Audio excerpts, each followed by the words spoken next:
நான் வந்து இன்றைக்கி சாப்பாடு ஆக்கலை, அதனால் கடையில் பூரி வாங்கிட்டு வர சொல்லியிருந்தேன். காலையில் பூரியை சாப்பிட்டு மதியத்துக்கு வந்து சாப்பாடு வச்சுக்கலான்னு பூரி இதே இப்போ வாங்கிட்டு வந்திருக்காங்க. அப்புறமா பொங்கல் வாங்கிட்டு வந்திருக்காங்க. நல்லா சுட சுட பூரி, பொங்கல், சாம்பார் எல்லாமே வாங்கிட்டு வந்திருக்காங்க. இப்போ வந்து சாப்பிட போகிறேன். இட்லி வந்து வீட்டில் இருக்க ஒரு மனுஷனுக்கு வாங்கிட்டு வந்திருக்காங்க. இது வந்து பக்கத்தில் ஒரு அம்மா சுடுவாங்க, அங்கேருந்து வாங்கிட்டு வந்திருக்காங்க. எனக்கு வந்து ஹோட்டலில் கொஞ்சம் சாம்பார் ஊற்றி விடு. பொங்கலுக்கு பூரியை சாப்பிட்டுட்டு இருக்கேன், பொங்கலுக்கு சாம்பாரை ஊற்று. நல்லா ரொம்ப சூப்பராக டேஸ்ட்டாக இருக்குது.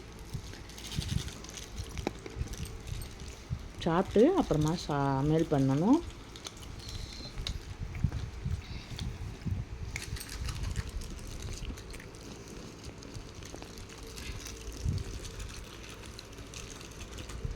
குருமா ரொம்ப டேஸ்ட்டாக இருக்குது, உருளைக்கிழங்கு குருமா.